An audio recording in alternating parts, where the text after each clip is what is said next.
दशक चौथा, समास पाचवा. अर्चन भक्ती निरूपण. श्री गुरुभ्यो नमः. मागील समासात चौथ्या भक्तीचे लक्षण सांगितले. आता पाचव्या भक्तीचे लक्षण लक्षपूर्वक ऐका. पाचवी भक्ती अर्चन भक्ती होय. अर्चन म्हणजे देवाची पूजा. देवपूजा शास्त्रोक्त विधानाने करायलाच हवी. अनेक सामुग्री, उपकरणे, वस्त्र, अलंकार, भूषणाने आणि मानसपूजा ध्यानाने इष्ट देवताचरण करणे हीच पाचवी भक्ती मानली जाते.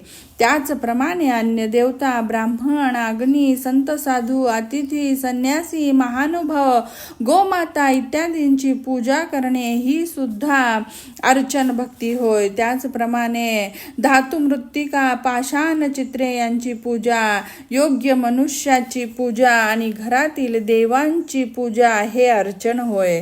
देवाच्या पूजेत काय काय पूजावे तर नर्मदा नदीत सापडणारी 7 किंवा 9 रेघांची शिला, चक्रचिन्ह, शालिग्राम, सूर्यकांत, सोमकांत मण्यांचे लिंग, पत्र्यावर कोरलेल्या मूर्ती, तांदुळाचे कण, काळभैरव, देवी, मल्हारी, मुंजा, नरसिंह, बनशंकरी, नागनागिनी, शिवपंचायतन इत्यादी पंचायतने, गणेश, सरस्वती, विठ्ठल, रंगनाथ, जगन्नाथ, हनुमंत, गरुड यांच्या मूर्ती या सर्वांची पूजा करावी. विष्णूचे अवतार असलेले मत्स्य, कुर्म, वराह, नरसिंह, वामन, परशुराम, राम, कृष्ण इत्यादी मूर्ती आणि हयवदनाच्या मूर्तींची पूजा करावी. विष्णूच्या केशव, नारायण, माधव, गोविंद,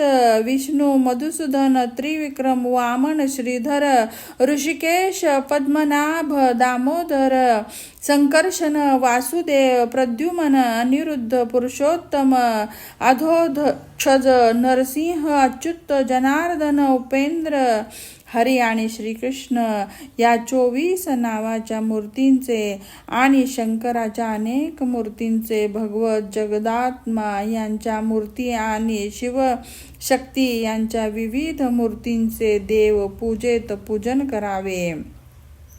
त्याचप्रमाणे अश्वत्थ नारायण, सूर्यनारायण, आदिनारायण, शेषशाही परमात्मा इत्यादी परमात्म्याच्या असंख्य मूर्ती आहेत. त्यांचे भक्तीने पूजन करणे हीच पाचवी भक्ती होय.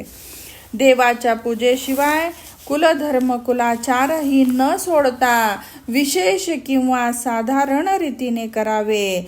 जाखमाता, मायाराणी, बाळा, बगुळा, मानवनी, मांगिनी, जोगिनी पूजन कुलधर्म करावे.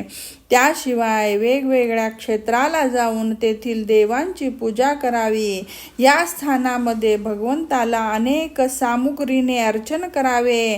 पंचामृत स्नान, गंध, अक्षता, फुले, सुवासिक उदबत्ती, धूप, दीप, कर्पूर, निरांजन, अनेक प्रकारच्या उत्तम पक्वानांचा नैवेद्य, विविध फळे, तांबूल, दक्षिणा, अलंकार, पितांबर, वनमाला इत्यादी षोडशोपचार अर्पावे.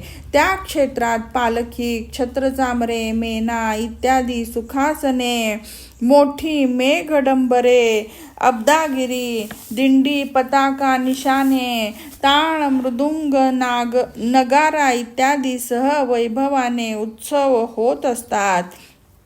तेथे वेगवेगळ्या वेशभाषांचे भक्त आणि कीर्तनकार भावयुक्त गायन करीत असतात. ते ऐकून भगवंतामध्ये नमन लय पावते.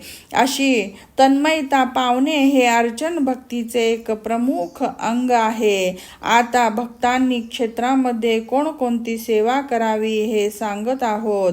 विहीर, तळे, सरोवरे, मंदिर आणि शिखरे, सुंदर पटांगण, तुलसी वृंदावन, भुयारे, सभामंडप, धर्मशाळा, देवालय, पडव्या इत्यादी आपल्या कुवतीनुसार बांधावीत.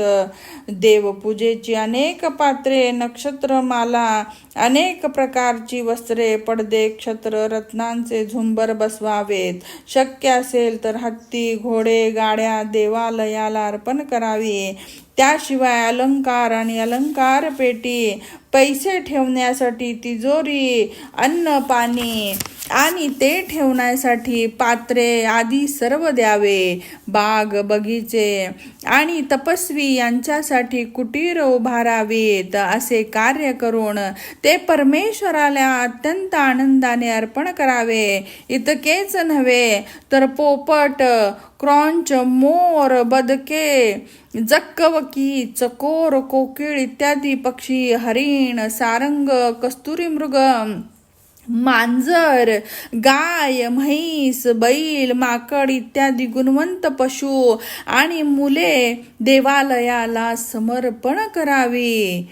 सारांश: तन, मन, वचन, धनाने सद्भावयुक्त होऊन जीव की प्राण असे अत्यंत प्रेमाने भगवंताची पूजा करणे हे अर्चन भक्ती होय. त्याचप्रमाणे सद्गुरूंचे अर्चन भजन करून त्यांना अनन्य शरणागत होणे ही सुद्धा अर्चन भक्ती होय. आता आम्ही वर विस्तृत वर्णन केलेल्या सामुग्रीने प्रत्यक्ष पूजा करणे शक्य नसेल तर मानस पूजा करावी. भगवंताला मानस पूजा फार आवडते. मानस पूजेचे लक्षण मनानेच भगवंताची पूजा करणे आणि सर्व पूजोपचार इत्यादी कल्पना करून त्याला अर्पण करणे हे होय.